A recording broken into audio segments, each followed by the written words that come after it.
I feel like when you wake up and you learn that your young child is missing, the first thing that you would do would be call the police, not sit down, have a cup of coffee, and smoke a cigarette. The behavior was just very odd.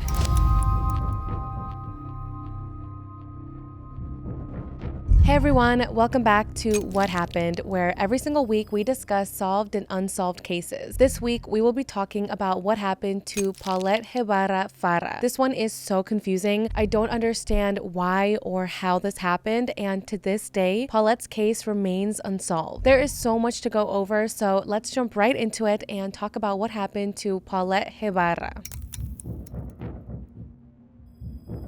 Paulette was born on July 20th, 2005 in Mexico City. Her parents were Mauricio Gebara and Lisette Farah, who got married 4 years before Paulette was born. Both of the parents came from very wealthy families, and Lisette was also a successful lawyer, and Mauricio was a successful businessman who worked in real estate. Paulette also had an older sister named Lisette, named after their mom, who was 3 years older than Paulette. Now, Paulette was born prematurely. She was born 25 weeks into her mom's pregnancy, and just for reference, a pregnancy is typically 40 weeks long. Paulette only weighed 1 pound and 7 ounces. Paulette's parents were told that she would never be able to walk or talk or, just function normally. And as she grew up, Paulette did have some developmental delays as well as physical disabilities, but she was doing better than she was expected to by doctors. Paulette was in many different therapies, and with the help of horse therapy, she was actually able to learn to walk a few steps with help, which is more than what she was even supposed to be able to do. Paulette also learned to say a few words, so she was able to communicate. She was 4 years old, and she actually went to kindergarten at a regular school, but she did have an in-class teaching assistant helping her. The family lived in a large sky-rise apartment in an expensive building, and they actually had 2 live-in nannies who were sisters named Erica and Martha, who worked with them for 7 years, so since their daughter Lisette was born. Despite Paulette's disabilities, Lisette said that Paulette was a little angel who never had any tantrums or caused any type of family problems. She was a sweet and happy little 4-year-old girl. So let's talk about Paulette's disappearance. On March 21st, 2009 at around 9 p.m., Paulette, her sister, and Mauricio got home from a weekend trip they were on in Valda Bravo. Around the same time, Lisette also returned home. She had been gone for the weekend too, but she went to Los Cabos with her friend Amanda. Lisette put Paulette to bed that night. She tucked her in, gave her a kiss, and said, "See you in the morning." Then she also tucked in her other daughter, Lisette. That night seemed just like any other. The family's dogs didn't bark, there were no loud bangs. Nothing out of the normal seemed to happen that night. The next morning, Erica and Martha wake up the daughter Lisette and they start getting her ready for school. Lisette's school started earlier than Paulette since Lisette was 7 and in grade school, so Paulette always got to sleep in a little bit later than her sister. Erica and Martha walked Lisette to the bus stop, and then after they got back home, Erica went into Paulette's bedroom to wake her up. However, Paulette was not in bed. Erica and Martha searched everywhere in the apartment, but they couldn't find her. Erica wondered if maybe Paulette had gotten out of bed and just wandered off around the house by herself. So she went downstairs to the kitchen area and she called out for Paulette but received no response. She went over to Mauricio and Lisette's bedroom to see if maybe Paulette was in there or no, Mauricio was in there, but they weren't. So she decides to go back to the kitchen area, and that's when she hears a noise coming from the living room. She goes towards the living room, and that's when she comes across Mauricio. Erica asks him, "Where is Paulette?" And he says, "I don't know where she is. Maybe she's sleeping in bed with her mom." So Erica goes back to all the bedrooms to look for Paulette, but again, she doesn't find her. She eventually goes to wake up Lisette and tells her, "Your daughter is missing." Lisette told her, "Well, maybe she's out playing in the game area. Maybe she's just by herself playing." Erica and Martha started searching everywhere in the building, and they were asking neighbors if they had seen anything, but no one had. The nannies went all over the building looking for Paulette, and when they came back to the apartment, they say that they saw Lisette sitting at the kitchen table, drinking a cup of coffee and smoking a cigarette, while Mauricio was just kind of wandering around the house. He was opening different closets, seeing if maybe Paulette was in there, but, it didn't seem like they were taking Paulette's disappearance that seriously. Neither one of them were really doing that much to find Paulette. They also weren't freaking out like most parents would be doing in this situation. They didn't even bother to call the police in that moment. night. Now, after a while, Mauricio did call his sister and he told her what was going on, that Paulette was missing. And this is when the sister decided to call the police and report Paulette as missing. Now, I think this is just very odd. I feel like when you wake up and you learn that your young child is missing, the first thing that you would do would be call the police, not sit down, have a cup of coffee, and smoke a cigarette. The behavior was just very odd.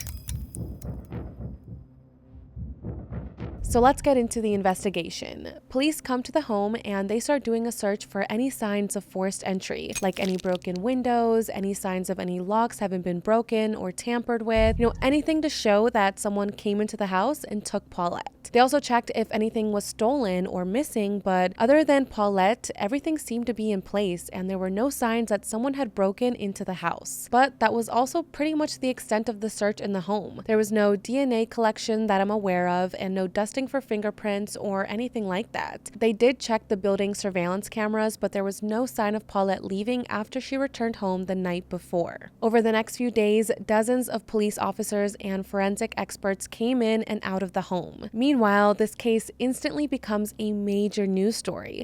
A wealthy family in Mexico City has an adorable daughter that goes missing. This is definitely something that the media is going to talk about. Lisette and Mauricio did go on the news, and Lisette was asking for whoever had her daughter to just drop her off in a public place, and she swore that there wouldn't be any type of consequences and that no one would try to capture the kidnapper. By the end of the week, photos of Paulette are posted on billboards and buses all around Mexico. Now, an entire week would go by since Paulette was last seen, and the week after Paulette's disappearance, media crews came to the family's home and they did interviews with Lisette while she sat on Paulette's bed showing them her artwork. Now, Lisette never cried in any of these interviews, and she also didn't seem to be that emotional, so people think that she kind of seemed more nervous than upset. Now, of course, everyone can react differently in these type of situations, and just because Lisette wasn't bawling her eyes out doesn't mean that anything was off. On March 29th, the Attorney General Alberto Basbas went on the news to announce that there were 4 suspects in this case: Mauricio, Lisette, Erica, and Martha. Since there was no evidence of a break-in and Paulette wasn't able to physically leave by herself, police believe that this was an inside job. Alberto said each of them at a certain moment falsified their statement, which has made it difficult to know the facts and clarify a firm line of investigation. On March 30th, Mauricio, Lisette, and the nannies were taken to the police station for several hours before they were moved to a hotel where they were placed on a strict restriction order. So this was almost like being held in police custody because they weren't allowed to leave the hotel. On that same day, experts and police took over the Gebara apartment to create a reconstruction of what could have happened in the home. On March 31st at 2 a.m., 9 days after Paulette had been missing, forensic experts were in her room, and there's actually footage of all of this happening. They were in the room taking measurements of the room and describing everything for the cameras. During this time, one expert pulled back Paulette's blanket from her bed, and there were 2 large blood stains at the end of her bed. The size of one was about as big as an adult's head. Then, 2 of the experts took off all the sheets, which then revealed Paulette's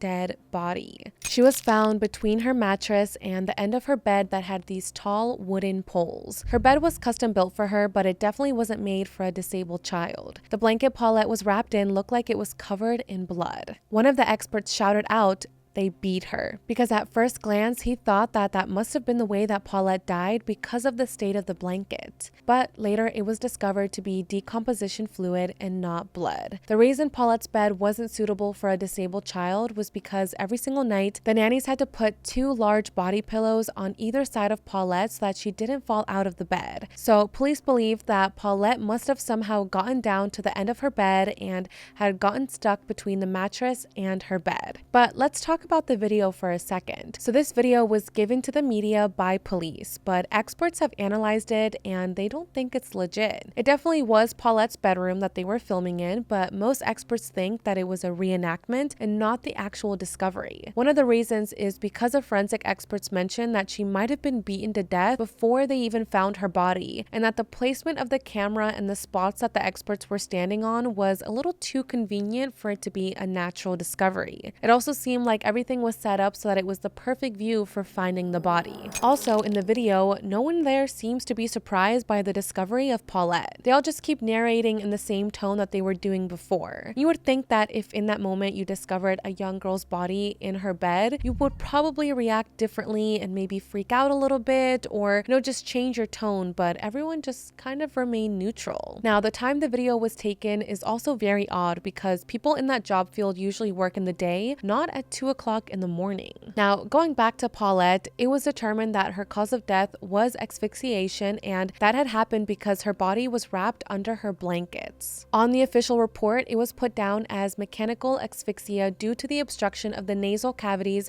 and thorax abdominal compression. It also came out that Paulette slept with an orthopedic cloth over her mouth every single night so that she wouldn't breathe through her mouth when she slept. Okay, that seems really crazy to me because why would a disabled child need to sleep with something like that? The autopsy said that Paulette's last meal was determined to be 5 hours before her death and that it was unlikely her body had been moved after she died. It was also determined that she had died about 5 to 9 days before her body was found. But one medical examiner actually didn't agree with this and refused to sign the certificate saying that. He believed that Paulette only died 3 days before she was found. There were also urine stains on the mattress right by where she was found. Paulette had no signs of physical or sexual abuse and she had no drugs in her system. But what's really weird about this case is how did no one realize Paulette was there for 9 days? Some people believe that maybe the blankets could have stopped the smell from getting out in the room, but I don't know if the people saying this are even experts. Like, I genuinely wonder what experts think about this. How did no one smell the body and how did no one smell the urine? Lisette had done interviews on the bed, and even worse, people had literally slept in the bed. Lisette's friend, Amanda, slept in the bed for several days immediately after Paulette's disappearance. Now, this is just a little bit odd to me because I don't get why people were sleeping in a missing child's bed, especially for like forensic purposes and just things like that. It doesn't make sense to me. Also, how did police not take all the bedding in as evidence when they first searched the house? You would think that they would have collected everything inside Paulette's bedroom just to see if it maybe had any type of evidence. And just the fact that Paulette's mother, Lisette, was sitting on her bed doing an interview is so odd to me because her daughter's body was right there, yet she never noticed. Amanda also said that in the time that she slept in the bed, she didn't notice anything and said that the bed was remade every single day.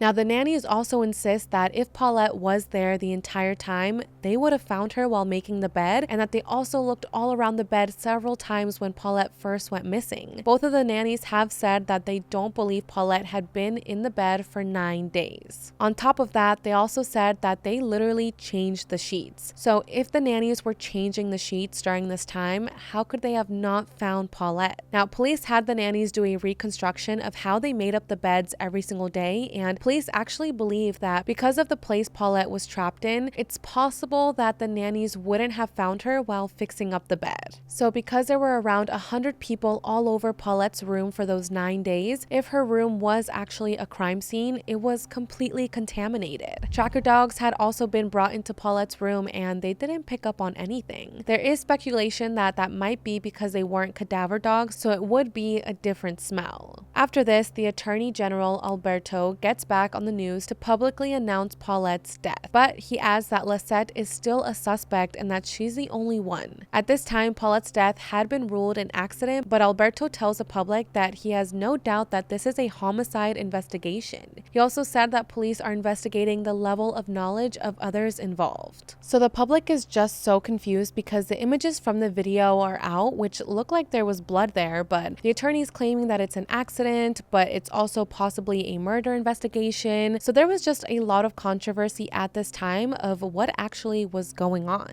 On April 3rd, Lisette formally challenged the restriction order that she was still under at the hotel. She claimed that she was innocent and that she had nothing to do with Paulette's death. And the next day, her, Mauricio, and the nannies were all actually allowed to leave the hotel, but they were told that they were not allowed to leave the country until the investigation was done. The public really believed that Lisette did have something to do with Paulette's death because she had made some really weird comments on TV. Like maybe Paulette was taken by aliens or by Harry Potter. Yes, Harry Potter as in the made-up character from a book. I have no idea how she came to that conclusion. But she also said, even if I lose Paulette, I still have another daughter. And I get that she could say that, as if she means that she's strong enough for her other daughter, but that's not the way that people took it. I feel like that's a very odd statement to make. The public also noted that in one of the interviews Lisette did in Paulette's room, she showed a pair of Paulette's pajamas, and Paulette was found wearing those exact pajamas. Now, Lisette said that the pajamas she showed on camera were actually Paulette's sister's pajamas and that they had matching sets. I was watching an interview with Erica, one of the nannies, and the interviewers asked her, were the pajamas Lisette was showing in an interview the same pajamas that you dressed Paulette in the night that she disappeared? And Erica said that they were similar because Lisette did buy the girls the same pajamas, so the nanny did confirm that the pajamas Lisette was carrying were not the same pajamas Paulette was found in. But again, who knows? Their home had been bugged with recording devices at some point, and a recording also came out that was part of a conversation between Lisette and her daughter Lisette, where the mom Lisette tells little Lisette that she can't talk to the media about Paulette, otherwise they'll blame us for stealing her, or that you took her away to be stolen. Lisette first said this conversation was edited together and that didn't actually happen, but she later said that the conversation did happen, but it was just taken out of context. Attorney General Alberto Basbas had Lisette evaluated by a psychiatrist, and it was determined that Lisette had some type of personality disorder, but I'm not sure what specifically she had. The psychiatrist said Lisette was very intelligent, capable, and astute. There were also accusations that Lisette wasn't really in Cabo with her friend Amanda and that she was with a man that she was having an affair with, but both Lisette and the man have denied this. The nannies also said that the Gebara family was actually having some financial troubles. Having a child with disabilities can be expensive, and the nanny said they weren't keeping up with their house payments, but this was later revealed to be not true.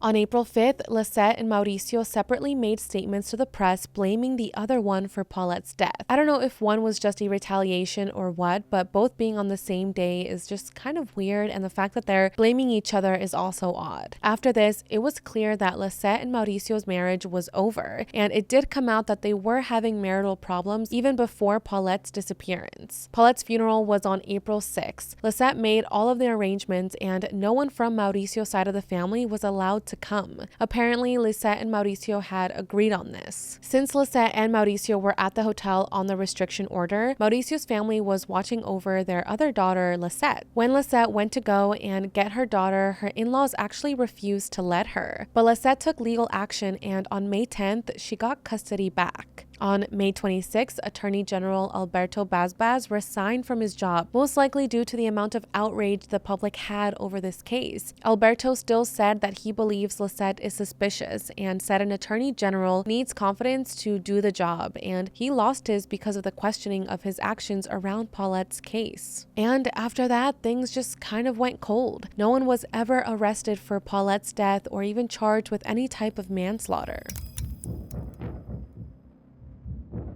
On May 3rd, 2017, Paulette's body was exhumed and cremated. She originally wasn't allowed to be cremated because of the case, but investigators officially decided that Paulette's remains were no longer evidence since nothing further ever happened with the case, which is just crazy to me, the fact that if to this day in 2023, police did want to check her body to see if maybe something else did happen, they're not able to because she was cremated. Also, what was the point of just unburying her and cremating her after all these years? Now, there are a lot of theories in this case, and normally I kind of try to stay away from theories, but this case just has so many that if you go do your own research about this, you're bound to come across them. So I'm just going to mention some of the theories people have about this case. Now, there's a few theories about Mauricio and Alberto Basbas. Apparently, the two were very close friends. So some people think that Basbas helped Mauricio publicly destroy Lisette's life as some type of punishment, while others believe that their friendship allowed for a cover-up of what actually happened to Paulette. There's also some theories about Lisette killing Paulette for several different reasons. The first is that Paulette's disabilities were just too much for her to handle, and she couldn't take it anymore. Others believe it was because of the affair that she was allegedly having. There are also theories that the parents killed Paulette to get money for a fake kidnapping, and that's why they did so many TV interviews. There are also theories that maybe the nannies did it since they were alone at the house that morning and they were the ones who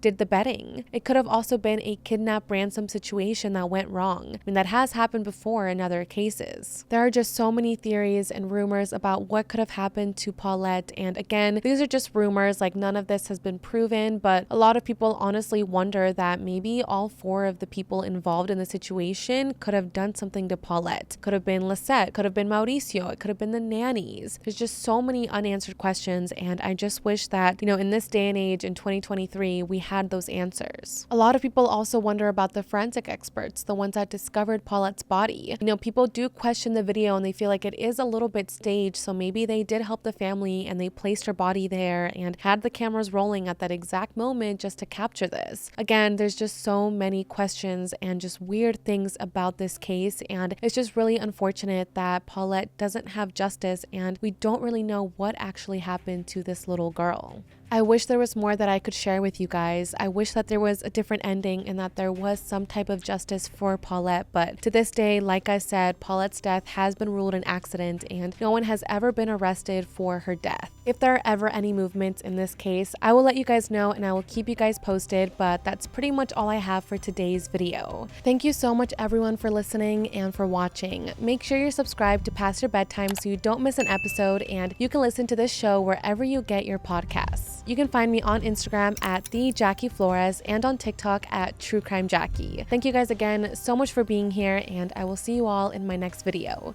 Bye guys.